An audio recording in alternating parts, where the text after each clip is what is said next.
بسم اللہ الرحمن الرحیم بسم اللہ الرحمن الرحیم ان اللہ یأمرکم ان تعدوا الامانات الى اہلها واذا حکمتم بین الناس ان تحکموا بالعدل ان اللہ نعم ما یعظکم بہ ان اللہ کان سمیعا بصیرا یا ایھا الذین آمنوا اطیعوا اللہ واطیعوا الرسول واولی الامر منکم وَإِن تَنَازَعْتُمْ فِي شَيْءٍ فَرُدُّوهُ إِلَى اللَّهِ وَالرَّسُولِ إِن كُنتُمْ تُؤْمِنُونَ بِاللَّهِ وَالْيَوْمِ الْآخِرِ ذَلِكَ خَيْرٌ وَأَحْسَنُ تَأْوِيلًا صدق اللہ العلی العظیم وصدق رسولہ الکریم وصدق مولانا امیر المؤمنین واولادہ المعصومین اللہم انفعنا بہ برحمتک یا ارحم الراحمین۔ آج ہم قرآن مقدس سورہ نساء کی 58 اور 59 نمبر کی آیات کا ترجمہ اور اس کی تفسیر بیان کر رہے ہیں۔ ارشاد پروردگار ہے یقیناً اللہ تعالیٰ تمہیں حکم دیتا ہے کہ امانتیں ان کے اصل مالکوں تک پہنچاؤ، اور جب بھی لوگوں کے درمیان فیصلہ کرو تو عدل کے مطابق فیصلہ کرو، اللہ تمہیں بہترین نصیحت کرتا ہے، یقیناً اللہ تعالیٰ سننے اور دیکھنے والا ہے۔ اے وہ لوگوں جو ایمان لے آؤ، خدا کی اطاعت کرو اور رسول کی اور ان صاحبان امر جانشین پیغمبر کی اطاعت کرو جو تم میں سے ہیں، پس اگر کسی چیز میں جھگڑا کرو تو اسے اللہ اور رسول کی طرف پلٹا دو۔ اگر تم خدا اور آخرت کے دن پر ایمان رکھتے ہو، یہ بات اختلافات کو حل کرنے کے لیے قرآن اور سنت کی طرف تمہارا رجوع کرنا بہتر اور اس کا انجام بہت اچھا ہے۔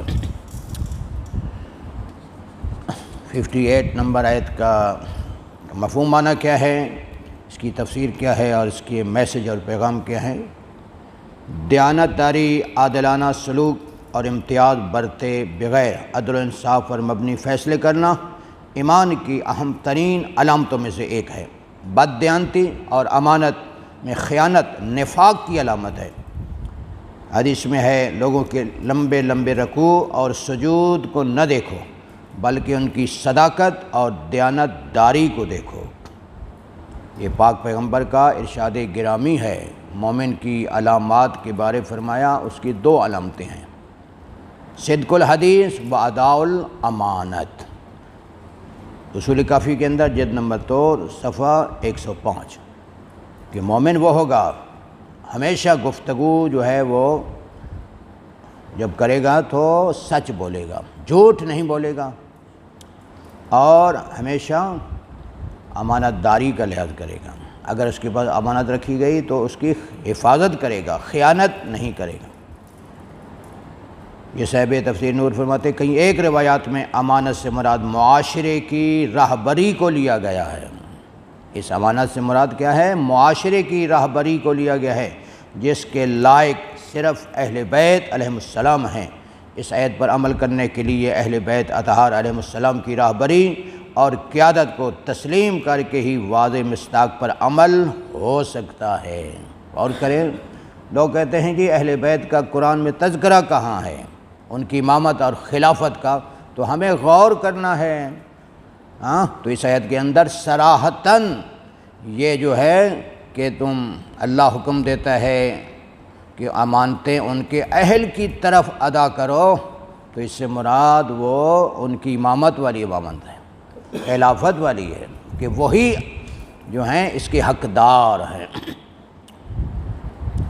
جی ہاں، معاشرے کی خوشبختی کا راز لائق اور شائستہ افراد کا برسر اقتدار آنا اور ان کا عدل و انصاف پر مبنی سلوک ہے، جبکہ اجتماعی ناہمواری اور معاشرتی تباہی کا سبب نااہل لوگوں کا اقتدار پر قابض ہونا ان کے ظالمانہ فیصلے ہوتے ہیں۔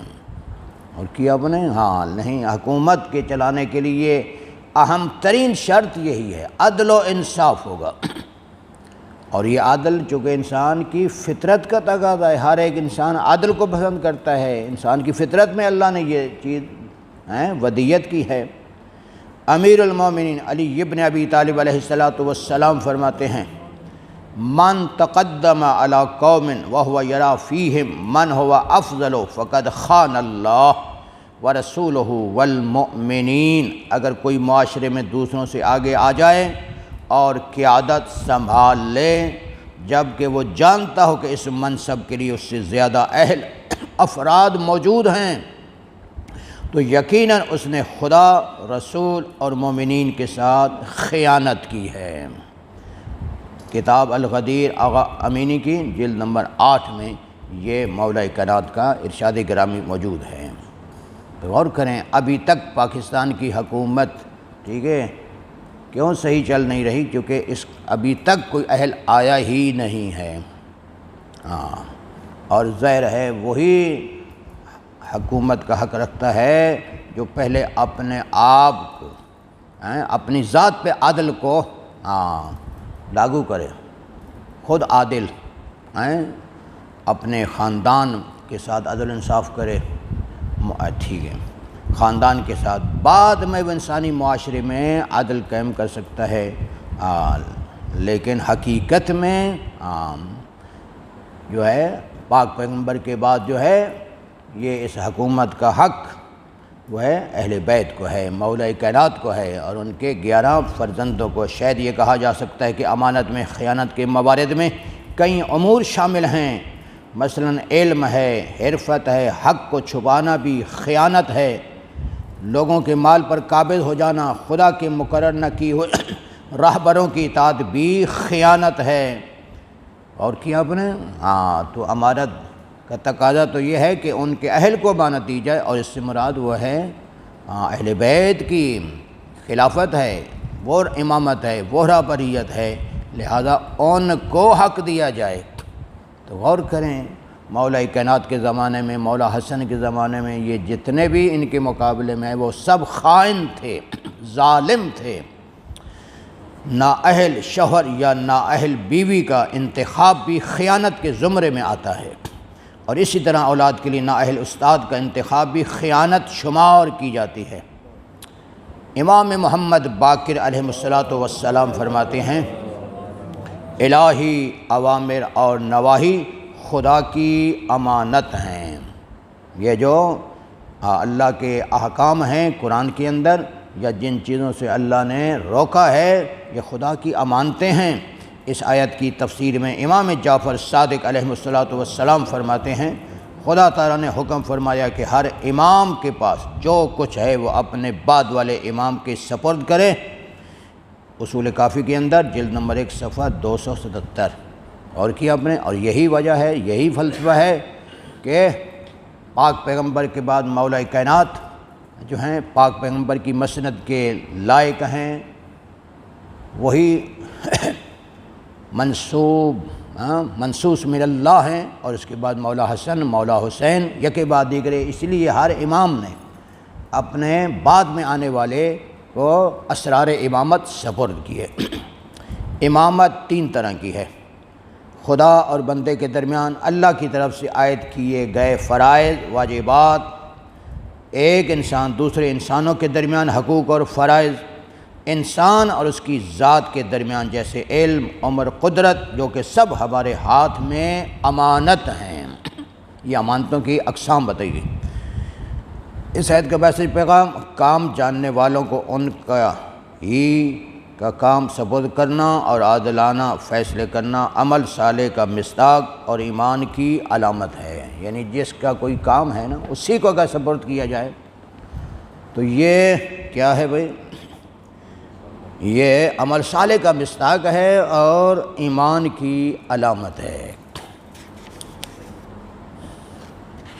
گزشتہ آیت کے لحاظ سے ہر امانت کا کوئی مالک ہوتا ہے، اور اسی طرح ہر شخص میں کسی نہ کسی کام کے کرنے کی صلاحیت ہوتی ہے، اور کسی مقام منصب کی اہلیت ہوتی ہے۔ اہلہا کا ویسے یہ ہے، لہذا یہ حکومت کرنے کی اہلیت وہ سوائے معصوم کے کسی اور میں ہے ہی نہیں کہ اپنے معصوم ہی حکومت کر سکتا ہے، وہی اس انسانی معاشرے میں عدل و انصاف کو قائم کر سکتا ہے۔ امانت کی ادائیگی اور حکومت میں عدل و انصاف کرنے کے لیے ایمان کی شرط نہیں ہے، بلکہ ساری عوام کے لیے امین اور عادل ہونا چاہیے۔ اہل الناس، لوگوں کے لیے وہ عادل ہو۔ جج اور حاکم کو عادل ہونا چاہیے، جو فیصلہ کرنے والا ہو اور جو جج جو ہے ان کو کیا کہ یہ عادل ہونا چاہیے۔ تحکموا بالعدل، تم عدل کے ساتھ فیصلہ کرو۔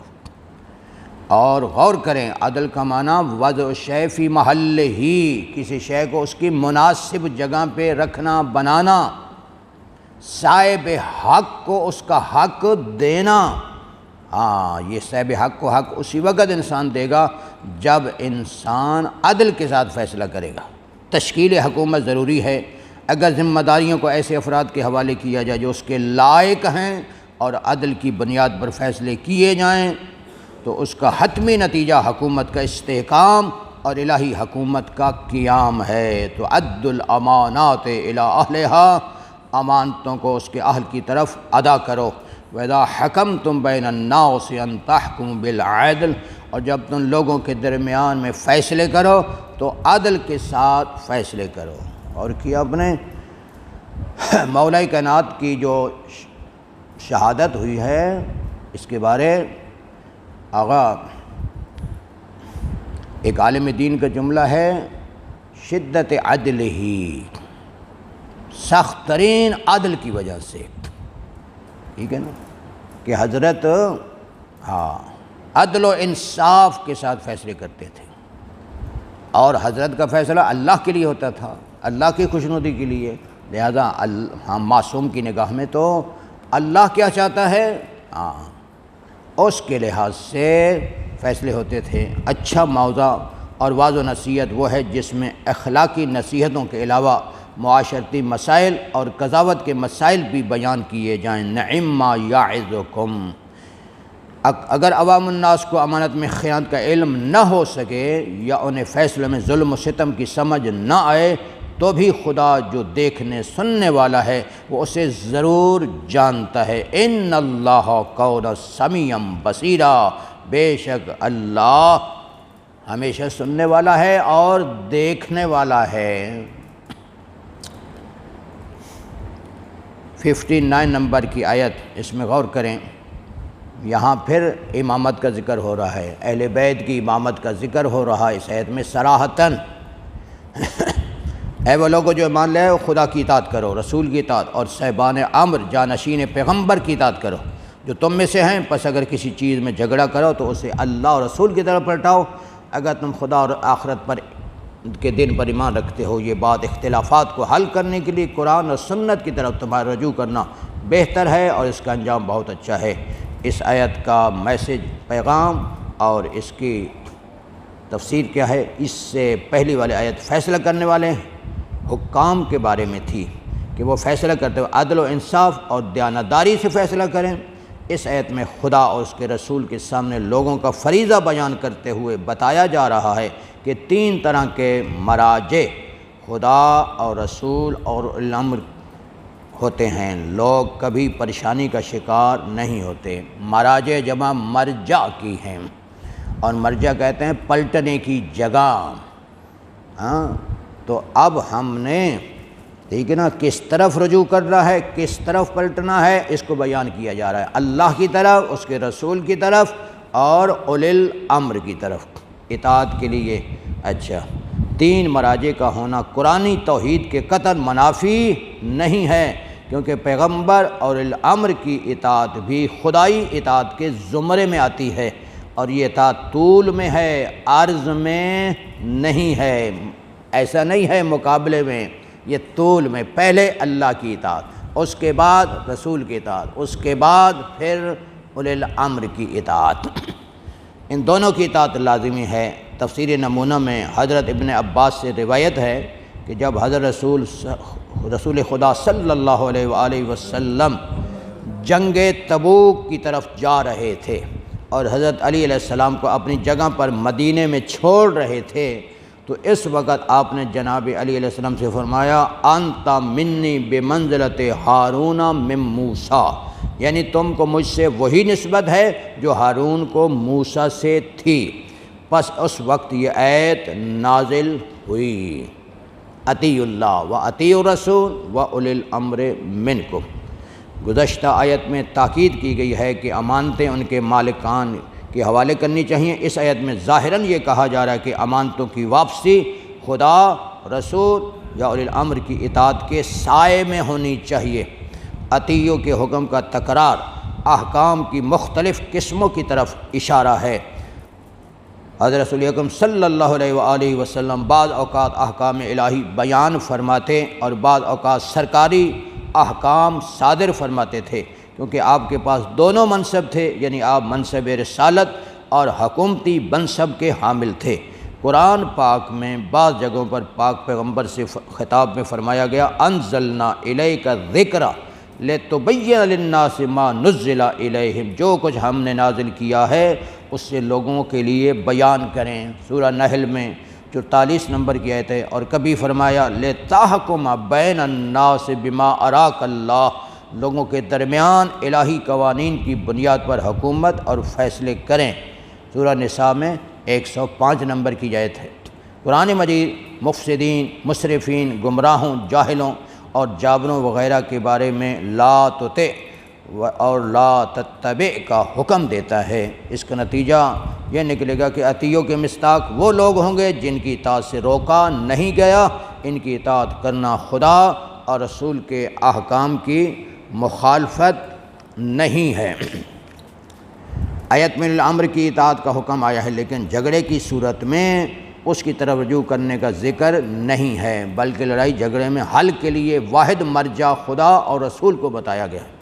یہ اس بات کی علامت ہے کہ اگر الامر کی پہچان اور مصداق کے بارے میں شک اور جھگڑا ہو جائے تو خدا اور رسول کی طرف رجوع کرنا چاہیے۔ لہذا احادیث نبوی میں اولی الامر کے مصداق کے طور پر اہل بیت پیغمبر کو پیش کیا گیا ہے اور ان کی پہچان کروائی گئی ہے۔ کمال الدین شیخ صدوق صفحہ 222 میں یہ فرمان موجود ہے۔ حسین بن ابی العالیٰ کہتے ہیں میں نے امام جعفر صادق علیہ السلام کے سامنے اوصیاء پیغمبر کے بارے اپنے عقیدے کا اظہار کیا اور کہا کہ میں سمجھتا ہوں کہ ان کی اطاعت واجب ہے۔ امام نے فرمایا بالکل ایسا ہی ہے، یہی وہی ہیں جن کے بارے میں خدا تعالیٰ نے فرمایا اطیعوا اللہ، یہ وہی ہیں جن کے بارے میں فرمایا انما ولیکم اللہ وہم راکعون، کافی جلد نمبر 1 صفحہ 186 نہ 187۔ اب ذرا غور کریں، یہ جو ہم مسلسل ظہر کے وقت دعا پڑھ رہے ہیں امام زین العابدین علیہ السلام کی، تو اس کے اندر حضرت کے یہ کلمات موجود ہیں کہ پروردگار یہ اہل بیت جو ہے بے پناہ بھنوروں میں چلتی ہوئی کشتی ہیں، وہی بچے گا جس میں سوار ہوگا، وہ غرق ہو جائے گا جن کو چھوڑ دے گا، ان سے پیچھے رہ جانے والا نابود ہو جائے گا، ان سے آگے نکلنے والا دین سے خارج ہو جائے گا، ان کے ساتھ رہنے والا حق تک پہنچے گا۔ اور معصوم کے کلمات ہیں کہ پروردگار تو نے ان کے حقوق ہم پر واجب کیے، ان کی اطاعت واجب کی، ان کی محبت ہم پر فرض کی ہے۔ نہج البلاغہ کے خطبہ 125 میں اور مالک اشتر کے نام خط میں حضرت علی علیہ السلام فرماتے ہیں خدا اور رسول کی طرف رجوع کرنے سے مراد محکم آیات کی طرف رجوع ہے اور اس طریقہ کار کی طرف رجوع ہے جس پر سب کا اتفاق ہو۔ مولا کائنات نے فرمایا جو حاکم پیغمبر کی معصوم اہل بیت کی رائے کے علاوہ فیصلہ سنائے وہ طاغوت ہے۔ دائم الاسلام صفحہ 2 صفحہ نمبر 530۔ اس آیت کے میسیج اور پیغام عوام الناس کا فرض بنتا ہے کہ وہ اسلامی نظام کو دل و جان سے قبول کریں اور الہی راہبروں پیشواؤں کے قول و عمل کی اتباع اور حمایت کرنے سے ان کی طاقت میں اضافہ کریں۔ اطیع اللہ و اطیع الرسول و اولی الامر منکم کا میسج پیغام یہی ہے پوری عالم انسانیت کے لیے۔ اسلام ایک ایسا مکتب ہے جس کے عقائد اور اس کی سیاست آپس میں ملے ہوئے ہیں۔ رسول اور الامر کی اطاعت جو کہ ایک سیاسی مسئلہ ہے ایک طرف، اور دوسری طرف خدا اور قیامت پر ایمان ہے جو کہ اعتقادی مسئلہ ہے، ایک دوسرے سے جڑے ہوئے ہیں۔ اطیع اللہ و اطیع الرسول و اولی الامر منکم، اطاعت میں سلسلہ مراتب کا خیال رکھا جائے۔ اللہ، رسول، اولی الامر، پہلے اللہ کی اطاعت ہے، اس کے بعد رسول کی اطاعت ہے، اس کے بعد اولی الامر کی اطاعت ہے۔ اولی الامر کو بھی رسول کی طرح معصوم ہونا چاہیے تاکہ رسول کی اطاعت کی طرح ان کی اطاعت کرنا بھی ضروری اور بغیر حجت کے ہو۔ اس حاکم کی اطاعت واجب ہے جو خود مومن ہو اور با ایمان لوگوں میں سے ہو۔ اطیعوا منکم، لڑائی جھگڑا بڑھنے کی صورت میں خدا اور رسول کی طرف رجوع کرنا سچے ایمان کی علامت ہے۔ عام اور پرسکون حالات میں اطاعت کرنا کوئی خاص اہمیت نہیں رکھتا۔ فَإِن تَنَازَعْتُمْ، اگر تمہارا ایک دوسرے سے اختلاف ہو جائے، خاص کر اسی مسئلے میں اختلاف ہو جائے، امامت کے مسئلے میں، خلافت کے مسئلے میں، راہبریت کے مسئلے میں، تو پھر اللہ سے پوچھو گے، پیغمبر اسلام سے پوچھو گے۔ کیوں؟ کیونکہ اللہ نے قانون بنایا اور پاک پیغمبر نے اللہ کا بنایا قانون بیان کیا ہے، اور کیا تو پیغمبر بتائیں گے، اللہ بتائے گا کہ کون راہبر ہونا چاہیے۔ اسلامی حکومت کے فرائض میں سے ایک وحدت قائم کرنا، جھگڑوں کو حل کرنا ہے۔ دین کامل وہ ہوتا ہے جس کے پاس تمام تر اختلافات کے حل کے لیے راہ حل موجود ہو۔ فی شیء فردوہ الی اللہ والرسول، غیر الہی طاغوتی حکومتوں کے احکامات کو قبول کرنا حرام ہے۔ اگر تمام فرقے قرآن و سنت کو اپنا مرجع قرار دیں تو سارے اختلافات حل ہو جائیں، وحدت ہم آہنگی ایجاد ہو جائے گی۔ فردوا الی اللہ والرسول کا میسج یہ ہے، خدا اور رسول الہی راہبروں کے احکام کی خلاف ورزی کرنے والے اپنے ایمان پر شک کریں۔ ان کنتم تؤمنون، اگر تم واقعی اللہ پر، آخرت پر ایمان رکھتے ہو تو غور کریں۔ اس کا مطلب ہے جو اہل بیت کو نہیں مانتے، نہ وہ اللہ پر ایمان رکھتے ہیں نہ آخرت پر ایمان رکھتے ہیں۔ اسلام کا تمام عملی لایا عمل اس کے اعتقادی پروگرام کے مطابق ہے۔ اطیعوا ان کنتم تؤمنون کا میسج ہے۔ دوسرے الفاظ میں خدا اور قیامت پر ایمان اس چیز کا باعث ہے کہ اسلام کے احکام پہ عمل ہو اور خدا اور رسول کی نافرمانی سے بچا جائے۔ دور اندیشی، لمبی مدت کی مصلحت بہتری کو پیش نظر رکھنا اقتدار کا حقیقی معیار ہے۔ احسن تعویلا، یہ بہترین طریقہ ہے کہ اگر اختلاف ہو جائے تو پھر اللہ اور اس کے رسول سے پوچھو۔ کیا بولے؟ تو اب یہ آیت واضح کر رہی ہے، اور کریں دونوں آیات میں اہل بیت کی امامت کا ذکر ہوا ہے کہ امانات کو اس کے اہل کی طرف ادا کرو، اور اس سے مراد حکومت ہے، ٹھیک ہے، امامت ہے، خلافت ہے، اس کے اہل بیت پیغمبر ہیں، ٹھیک ہے۔ اطیعوا اللہ و اطیعوا الرسول و اولی الامر منکم، یہاں اس آیت میں خود اس کی فصاحت و بلاغت میں ہمیں غور کرنا چاہیے۔ اللہ کی اطیعوا الگ اللہ کے لیے استعمال ہوا ہے، لیکن رسول اولی الامر کے لیے ایک اطیعوا استعمال ہوا ہے۔ تو اس سے بات واضح ہو گئی کہ رسول کی اطاعت اولی الامر کی اطاعت ہے، اولی الامر کی اطاعت رسول کی اطاعت ہی ہے۔ تو اللہ کی اطاعت مطلقہ ہے، بغیر قید، بغیر شرط کہ اللہ کی اطاعت کرو ہر حال میں۔ اسی طرح رسول کی اطاعت بھی مطلقہ ہے، اولی الامر کی اطاعت بھی مطلقہ ہے، بغیر قید کے، بغیر شرط کے۔ اب اس آیت کے حوالے سے مرجع عالی قدر ایت اللہ ناصر مکارم شرازی دامت اللہ العالی نے جو ریسرچ پیش کی ہے، تحقیق پیش کی ہے، وہ فرماتے ہیں کہ یہاں دیکھو نا، اطاعت مطلقہ کا ذکر ہے، لہذا اطاعت مطلقہ غیر معصوم کی کسی صورت میں واجب نہیں ہے، معصوم ہونا چاہیے جس کی اطاعت مطلقہ ہے۔ تو بات واضح ہو گئی، اس اولی الامر سے مراد